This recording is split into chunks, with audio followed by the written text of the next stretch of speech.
So, Empyrea Part 2 is done. Empyrea Part 2 is over with, and I'm actually glad to have that finished. I really thought I wasn't going to be able to make it past that 1 million health boss, because there's a lot of bosses that really seem impossible, but really aren't if you know the strategy of how to beat it, because really, um, Kingza has really delved deep to try to make these bosses challenging but possible to beat, at least.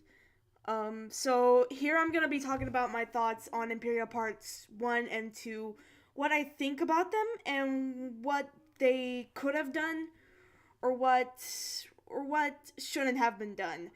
Because there were parts that kind of got me really emotional and kind of got me really worried that nothing good was ever gonna happen.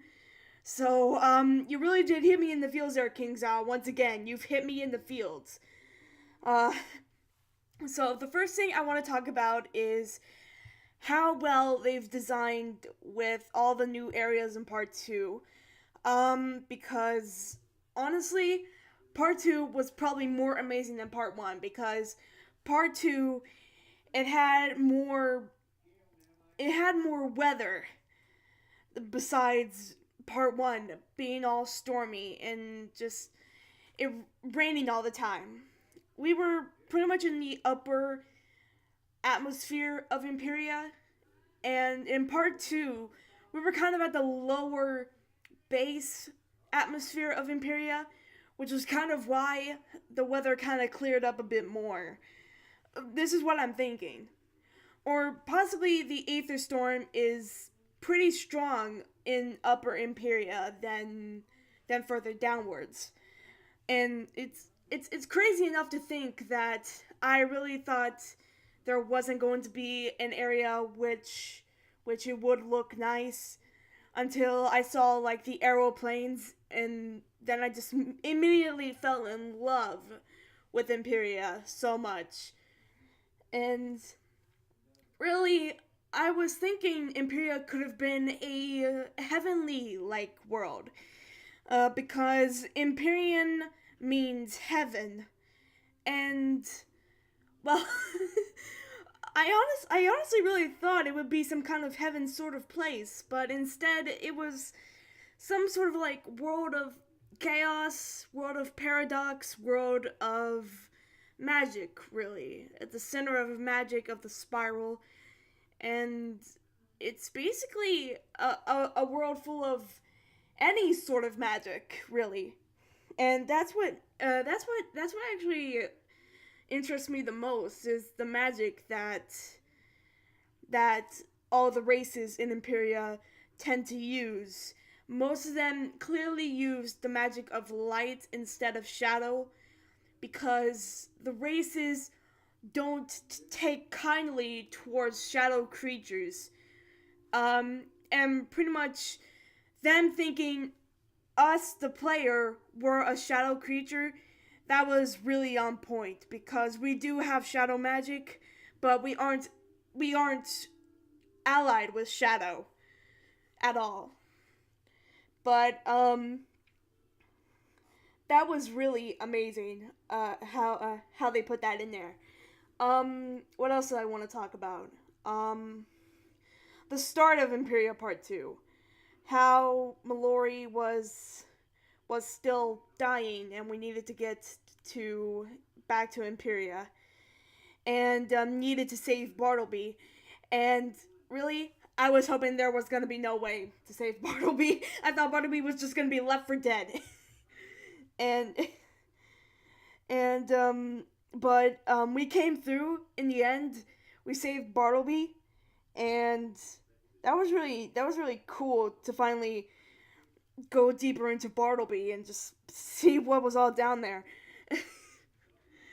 I'm trying not to make this as inappropriate as possible. I'm sorry. um, what else is there?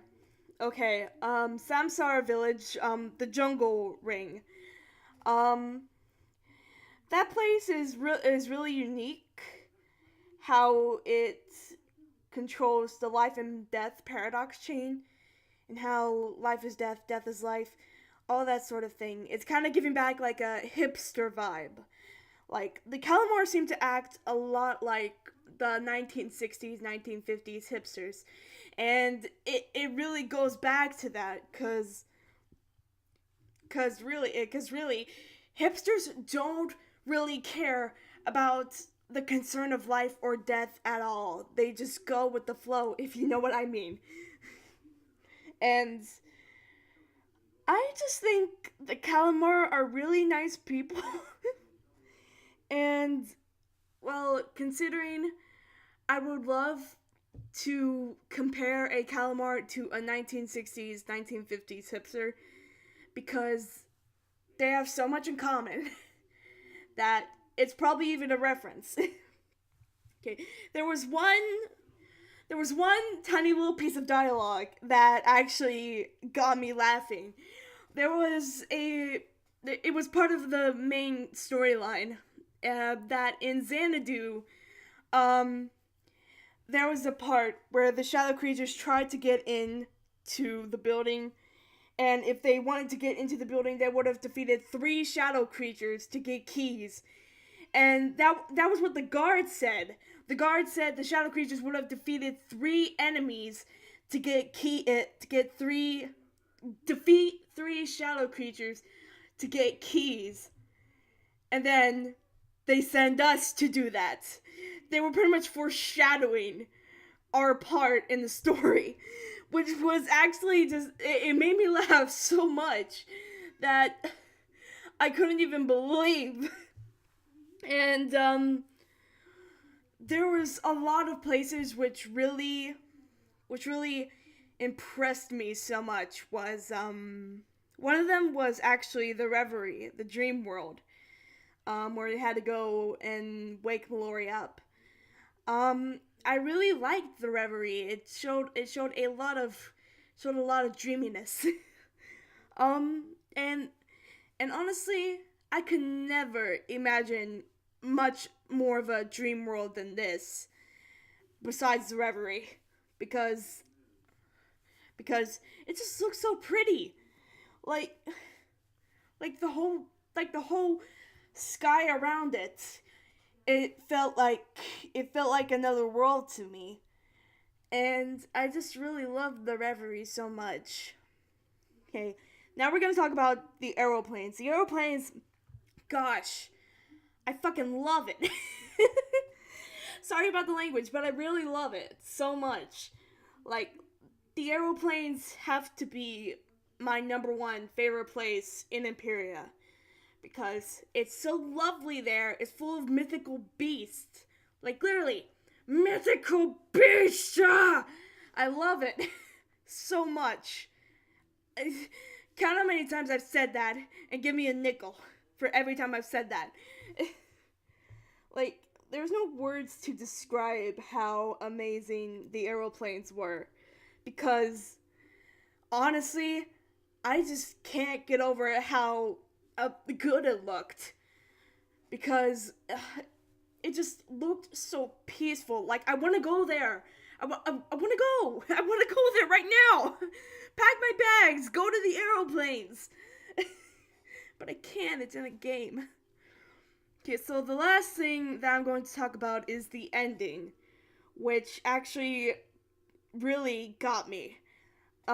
Which was, I really thought that Mallory could have saved them, but Raven realized her mistake, and Spider realized his mistake as well, and pretty much the final boss wasn't either of them. It was the Aether Titan, and oh my gosh. I loved how you had to do it solo, and how it was easy to beat, because really, it's pretty much just, it's not strategy at this point, it's just order. I kind of like it, but still, I'm up for challenges. So, still, I could probably farm that 1 million health boss. Not. I don't think I would, face it again, if possible, on my Life Wizard, because that would take a really long time, to be honest. And I know there's a DOT strategy, but it could be too hard to handle. It's too challenging at this point. The Titan's Trident is by far the most challenging boss ever in the game because it's got 1 million health, it's got massive damage as a cheat, and pretty much yeah, that boss was really challenging to get through. Um yeah, so the Aether Titan, I was actually glad to see that it was easy enough to beat because I was worried that it would take me 10 tries to get through it. Because I was expecting the final boss to be probably 1.5 million health. But it had the same health as the Trident, I think. But it was just covered and hidden. So the fact that Raven and Spider love each other is mind-boggling. Like it's crazy enough to think that Raven and Spider do love each other, and that's really touching because Raven created Mallory to use as her love towards Spider. And really, I'm glad that it all came out together in the end. And about the tree, nothing to fear. Now, what could that possibly mean for the next archive, the next possible fourth archive? Well, I'm probably thinking that the first world is obviously going to be Wallaroo, because there's no other world that's been pretty much revealed besides Wallaroo. So I'm really hoping Wallaroo becomes the first world for the fourth arc. If they announce there is no possible fourth arc, and just announce this Wallaroo to be the side world, then I'm okay with it.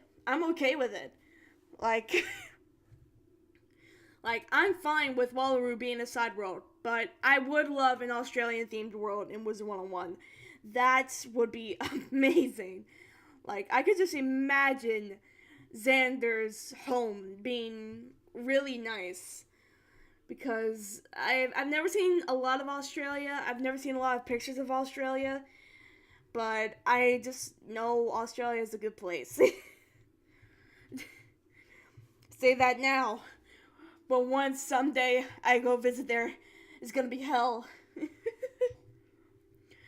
But I hope the fourth arc has an enemy that makes sense, that kind of draws together all of this. That's what's happened with Malicera, Morganth, Spider, Raven, Mallory, all of this together.